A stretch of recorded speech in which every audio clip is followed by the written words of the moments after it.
An 82-year-old black man sat quietly on his favorite bench, same time, same place, every morning, for 15 years. But today, a stranger called the police on him. No crime, no threat, just a book of poetry in his lap, and skin the wrong color for comfort. What happened next sparked a movement beneath the trees and turned silence into history. Dear viewer, what you are about to witness is not just a story. It is a powerful testament to the quiet power and pursuit of justice in places most people ignore. If this is your first time here, I warmly invite you to share where you are watching in the comments below. And if stories like this move you, challenge you, or make you think, consider subscribing and clicking the bell icon. We share voices that deserve to be heard every day. Thank you for being here. Now, let's get into the story. It started as these things often do, with a silence too familiar to name. The kind of silence that sits heavy in the morning air, not because the world is at peace, but because something has learned how to wait. Jackson Square Park in Savannah, Georgia, shimmered in the soft light of dawn. Spanish moss draped from ancient oaks like threads of time, and the air was thick with humidity and history. The scent of dew and earth mingled with the distant tang of coffee and sweetgrass from a nearby street vendor opening early. It was by all accounts a normal morning, and yet, under the great limbs of the park's oldest oak, on a curved iron bench, dulled by time, sat a man whose presence shifted the gravity of the place. His name was Elias Turner, 82. Widowed, a retired high school history teacher who had taught 3 generations of black youth about courage in a city that had often tried to erase their names. He came to this bench every morning, always before 7, always with the same stride, slow but deliberate. The cane in his hand wasn't just for support. It was memory carved into wood. His shoulders still squared, even as his spine bowed to age. He wore a tan flat cap and a clean white shirt, pressed with care as though dignity were something stitched into his very skin. In his lap sat a cloth-bound book of Langston Hughes poetry, its corners soft with use. He wasn't reading it now, just holding it. Watching the way the light filtered through the branches above him, breathing in the slow rhythm of a day not yet stained by noise. He wasn't expecting a crowd or recognition. He was not a man of headlines. He was a man who showed up every day without fail, because the ground he sat on had once been denied to men who looked like him. And even now, decades after the laws had changed, the glances hadn't, the assumptions hadn't. But Elias, he stayed. Across the square, footsteps echoed too sharp, too hurried for a morning stroll. Elias turned his head slowly. A young woman stood near the fountain blonde hair, pulled tight phone clenched in her hand. She was watching him. He saw her speak into the device, eyes darting toward his bench, then quickly away. Her expression didn't carry fear. It carried entitlement, the kind that didn't question whether suspicion needed proof, the kind that never expected to be questioned in return. He knew that look. Knew it before she even finished the call. Knew it from the way her shoulders relaxed as soon as she pressed end. It was only a matter of minutes. A police cruiser rolled up along the narrow brick path that edged the park. The officer who stepped out wasn't much older than Elias's grandson. His name badge gleamed under his bulletproof vest, Officer Ryan Keller. He walked like someone who didn't expect to be challenged, one hand resting near his belt, the other adjusting the collar of his uniform as if to announce his authority louder than any siren. Elias didn't flinch. He simply looked up, eyes steady, expression unreadable.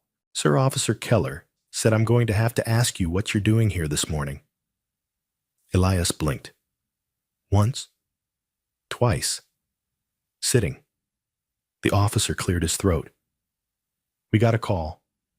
A woman said you've been loitering, watching people."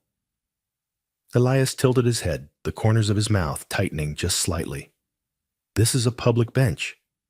She said you were making her uncomfortable." By sitting, Keller shifted his stance. "Do you have ID?" Elias didn't move. "What is it I've done that requires identification, I'm asking, as part of an investigation? And I'm asking what I'm being accused of." The pause stretched between them, tight and uneasy. Keller's voice grew firmer. "Sir, you need to comply." "I've been sitting on this bench every morning for 15 years, Elias said, voice calm as still water. "And not once have I been asked to prove I belonged." "That's not what this is about," Keller said. "No," Elias asked. "Then what is it about?" By now, a few joggers had slowed. A couple walking their dog stopped across the path, feigning interest in a nearby flower bed, but stealing glances at the scene. One of them lifted a phone. Officer Keller's jaw tensed. "Please stand up." "I will not," Elias said, "because I know what this is. You're refusing a lawful order. I'm refusing a lie dressed up in one." The officer's hand hovered near his cuffs, and in that moment, the sun glinted through the trees and caught the face of a man who had once been marched out of restaurants, classrooms, and churches. And still, he had not bowed. Not then. Not now. Elias closed his book, laid it gently beside him, and stood slowly with the help of his cane. "You want my ID," he said quietly, "because someone made a phone call. But I'll give you something else." He reached into his jacket and pulled out a folded letter, yellowed with time, the signature still legible. "I was awarded this by the city of Savannah for 30 years of teaching, for preserving our history, for showing up when no one else would." He handed it to the officer without bitterness, without pride, just truth. Keller stared at it, unsure what to do. His hand still near the cuffs now looked almost ashamed to be there. And yet procedure. Another officer arrived. Another conversation began. And in the space of 20 minutes, Elias Turner's quiet morning walk had become a scene, a confrontation, a potential arrest. Not because he had done anything, but because someone decided he didn't look like he belonged. And under the shade of those towering oaks, history was repeating itself, not in shouts, not in violence, but in something far more dangerous. Assumption. An assumption left unchecked would always become action. Elias stood tall, heart steady. He said nothing more. Because some truths don't need to be shouted. They just need to be witnessed. Elias Turner sat quietly on the metal bench just outside the police cruiser, his cane resting across his knees, hands folded gently in his lap. His eyes sharp, despite age moved slowly across the park grounds. He didn't speak. He didn't protest. But inside, he could feel the old pulse of humiliation rising in his throat, familiar, but never dulled.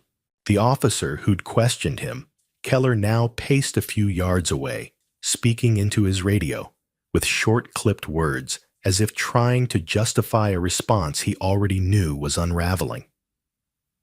Across the way, the woman who had made the call, the catalyst of this entire farce, was no longer in sight. She hadn't stayed to answer questions. She hadn't given a name.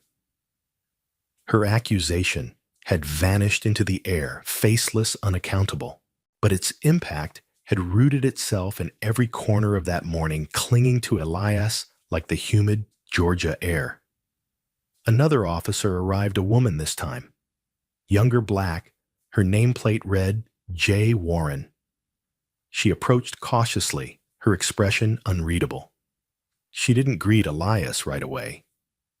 Instead, she nodded once to Keller, who handed her a notepad and muttered, "Just see what he says. I'll check with dispatch." As Keller stepped away, Officer Warren turned toward Elias. "Mr. Turner," she said, reading the name from the citation Keller had half written. "Do you mind if I speak with you for a moment? I'm already seated," he said, his voice low and even. "Seems like I'm not going anywhere." She sighed softly, but it escaped before she could stop it. Then she crouched, not close enough to invade space, but just enough to meet his gaze on level ground. "I saw your commendation letter," she said. He nodded once. "This shouldn't have happened this way." "It did," he said. "So now we speak in present tense." She glanced at the book resting on the bench beside him. Langston Hughes. The same poem he had taught dozens of students with trembling hands, reading it aloud when they were too afraid to claim their voices. "I, too, sing America." Officer Warren looked down her brows, knitting. The call was vague. She didn't give a name, just said there was an elderly black man lurking near the East Oak benches. She said she felt unsafe. "Did she mention my cane?" he asked, voice tinged with wryness. "No, sir." "Did she mention the book? Or that I've sat on this bench at this exact time for over a decade?" "No, sir." She repeated this time, quieter. Elias exhaled slowly. That's the trouble with unnamed accusations. They're light as air and sharp as knives. They float in unseen, but they cut deep. "I understand," she said, though. Her eyes hinted at the burden of that truth. "No, you know," he corrected gently. "There's a difference. And I'm sorry for that." For a moment, there was silence. Officer Warren stood. She glanced toward Keller, who was still on his radio, gesturing vaguely toward the walking path. Then she looked back to Elias. "You were never asked your side?" she said. No one even tried. He didn't respond. He didn't need to. Suddenly, a soft voice broke the quiet. Sir Elias and Officer Warren turned. A young man, early 20s, stood a few feet away, phone in hand. He looked nervous, unsure if he was welcome. "I saw what happened," the man said. "I was across the path. I filmed it." Officer Warren straightened. "Do you mind if I see that footage?" He nodded, stepping forward and pressing play. On the small screen, the video showed Keller approaching Elias. It captured their exchange, low-voiced but clear. Elias never moved from the bench, never raised his voice, never even stood until asked. The word loitering didn't appear once. There was no indication of threat, no disruption. Just a man reading quietly under the trees. The recording ended, but its silence remained loud. Warren looked at Elias. "Would you like to file a complaint?" Elias considered the question.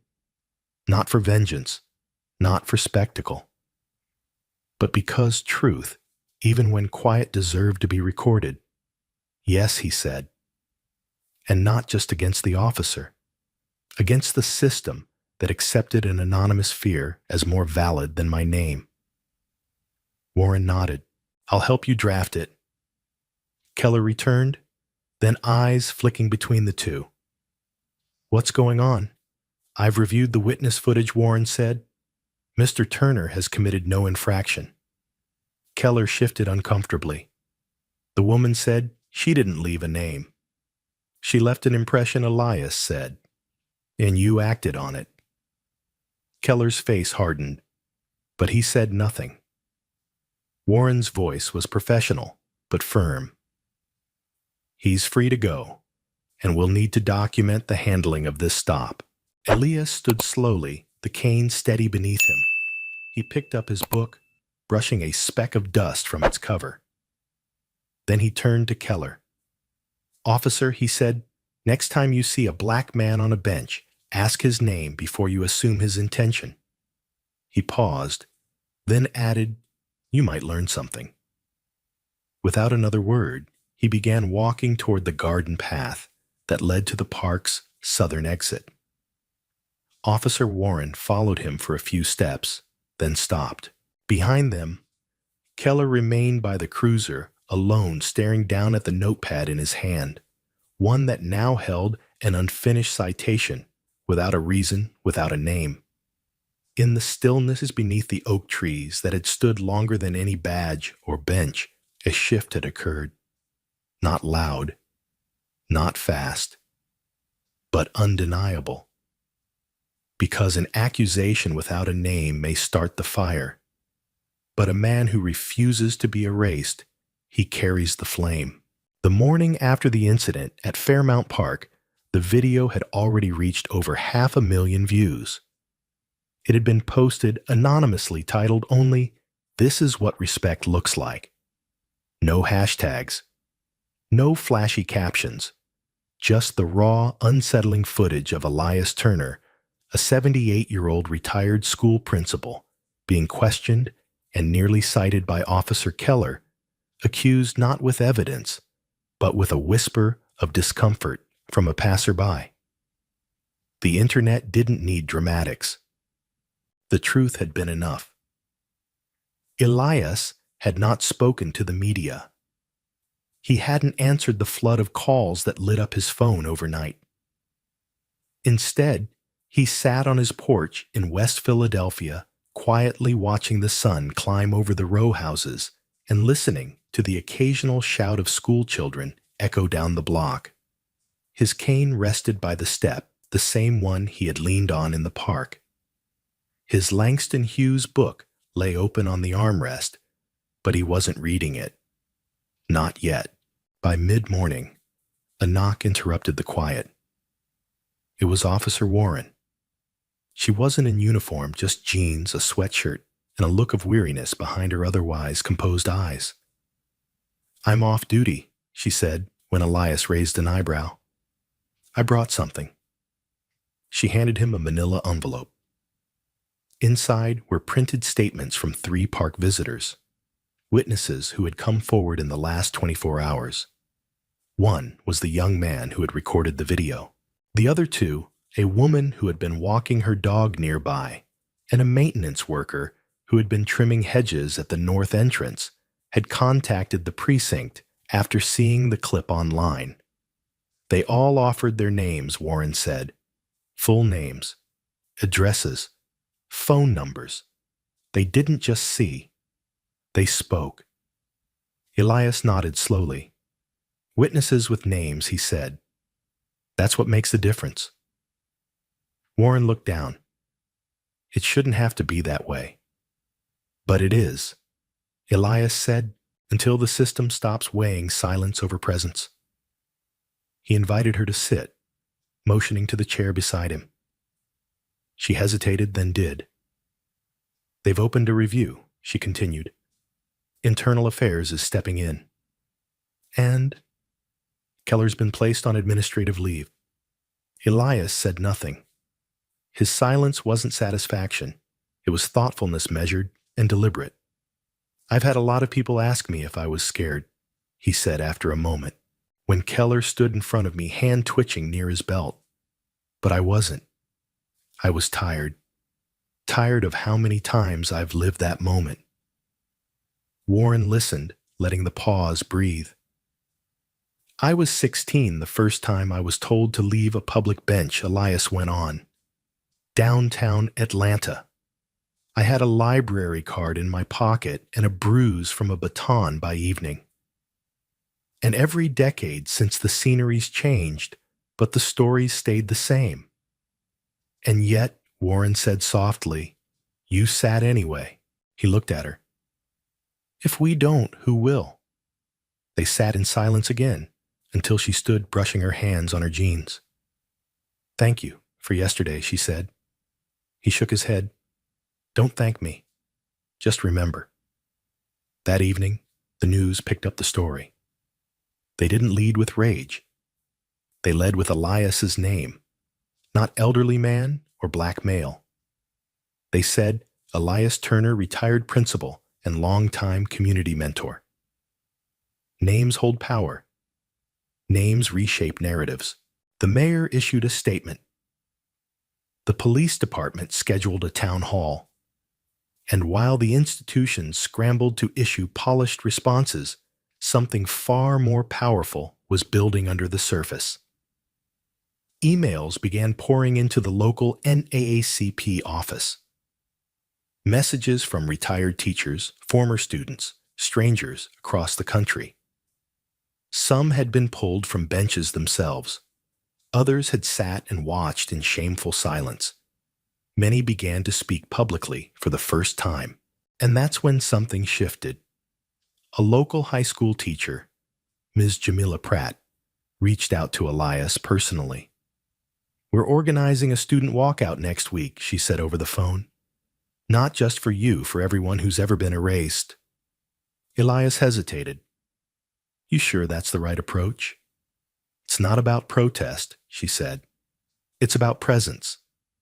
We're calling it Name Day."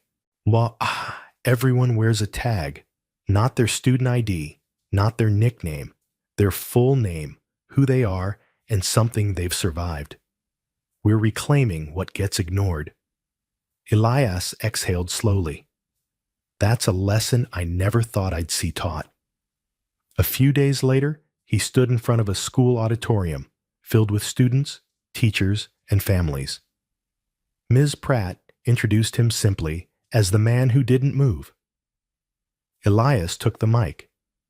His voice was slow, weathered, but clear. "I've lived long enough to know that silence is a shapeshifter. It can look like peace or order or even professionalism. But sometimes silence is just a suit fear wears to a meeting." The students were quiet. No phones.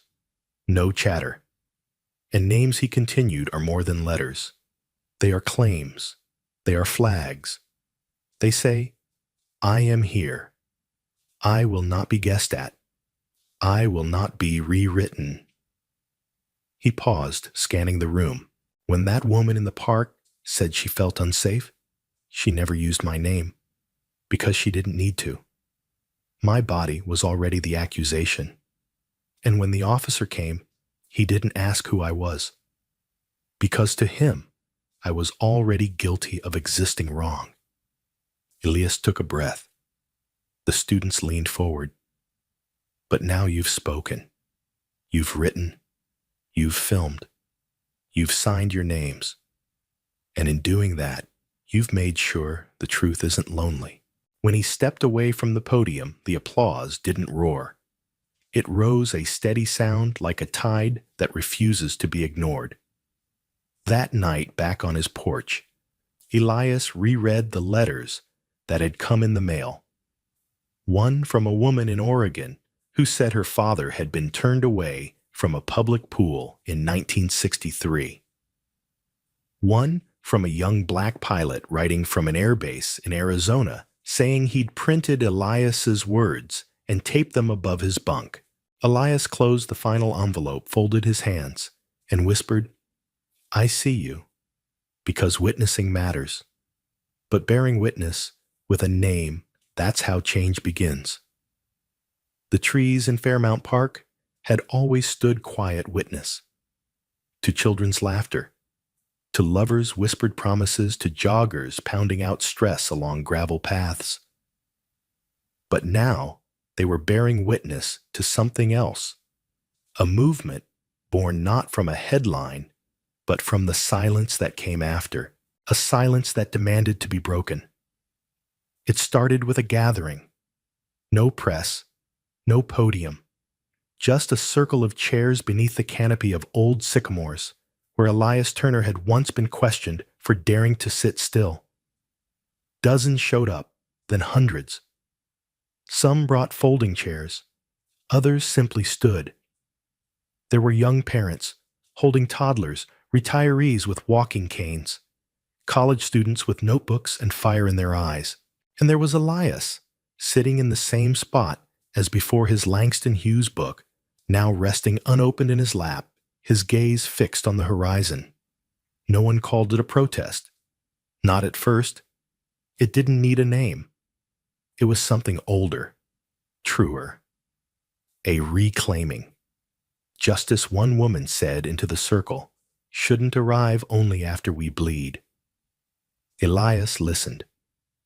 He didn't always speak, but when he did, the words came like river stones, weathered steady, unshakable. This isn't just about benches, he said quietly. It's about who the system expects to stay standing and who it quietly tells to disappear. There were no chants that day, just a collective breath and the beginning of something larger. The gatherings continued, week after week, under those same trees. People shared stories, not statistics, but experiences. A teenager recounted how his father had been followed through a hardware store. A nurse spoke of how she'd been mistaken for a janitor in the hospital where she'd saved lives during the pandemic. A librarian described being asked to show ID in her own branch. Each story etched another line into the truth that Elias had carried for decades. Racism doesn't always come with slurs or batons. Sometimes it's a whisper at a park, a pause in a hallway, a glance that lingers too long or not at all. Soon signs began to appear, not protest signs, informational ones, Know Your Rights placards nailed discreetly to trees, QR codes linking to free legal resources, flyers for neighborhood meetings. A new kind of language began to blossom, not one of outrage, but of empowerment, the city noticed. And with notice came pushback. A city council member quietly called the gatherings disruptive. A local columnist wrote a piece questioning whether Elias had overreacted. The Parks Department issued a sudden memo proposing new restrictions on unpermitted public assemblies. It was all familiar, tired, predictable. Elias read the memo with a dry smile. When they start regulating trees, he muttered, "You know the roots are shaking." Rather than retreat, the community responded with clarity. At the next gathering, lawyers showed up. So did clergy, school principals, local artists, and under the shade of those sycamores, what had been a conversation turned into coalition. The initiative was renamed The Ground Beneath Us. Its mission to map the ways bias shows up in public spaces. Not through data alone, but through lived testimony. They began cataloging incidents, profiling them, visualizing patterns on city maps, bus stops, parks, libraries, sidewalk corners, all of it. And they didn't stop there. A group of middle schoolers, 12, 13 years old, started interviewing their neighbors about moments when they felt invisible. They turned it into a digital mural. Portraits, sound bites, poetry. They called it Visible. At the city's annual Culture and Community Night, the mural was displayed on a projector. The room fell into a hush when Elias's voice, recorded weeks prior, boomed over the speakers. If dignity must be earned daily, then let the world see how many days we've already paid. The crowd erupted into applause. But more than that, something deeper took root: acknowledgement. The mayor, who had remained cautiously neutral throughout the early weeks, requested a meeting with Elias and the leaders of the ground beneath us. She didn't offer platitudes. She asked questions. She listened. She didn't promise sweeping reform, but she agreed to begin with one thing: public park training. It was a start. At the next gathering under the trees, Elias stood his cane, shaking slightly, but his voice firm. "I don't need an apology," he said. "I need a pathway, one that doesn't disappear the moment the cameras do." That speech went viral, not because it was fiery, but because it was true. And in a world hungry for spectacle, truth is still the loudest sound in the room. Weeks later, Elias was invited to speak to a group of police cadets. The room was quiet when he walked in uniforms, crisp expressions unsure. He began not with an accusation, but a question. Have you ever walked into a room and felt smaller just by being there? Silence. That, he said, is what suspicion does to the body. It folds you before you've spoken. It erases you before you've moved. By the time he finished, the cadets didn't clap. They stood. Not out of obligation, but out of recognition. The roots under Fairmount Park had always run deep, but now they were holding something new, a movement built not on fury alone, but on memory, on presence, on names spoken aloud. And as Elias sat once more beneath the trees, watching a child draw with chalk beside the bench where it all began, he whispered something only the trees could hear.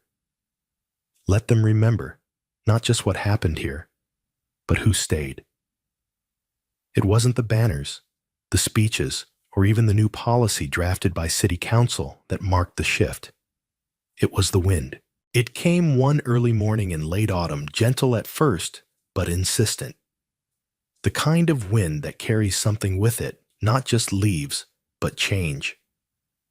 Elias Turner sat on his usual bench under the oaks in Fairmount Park. He wore his worn brown coat and scarf, the one with frayed edges his late wife used to tease him about. The bench felt different that day. Not because it had changed, but because the world around it had. There was now a plaque beside it, small, simple. It didn't carry his name per his request. It read, "For those who were seen too late, and those who chose to see anyway." Children played nearby. A biracial family picnicked across the lawn. A young officer strolled past, nodded respectfully at Elias, and kept walking. None of it was extraordinary, and yet every bit of it was.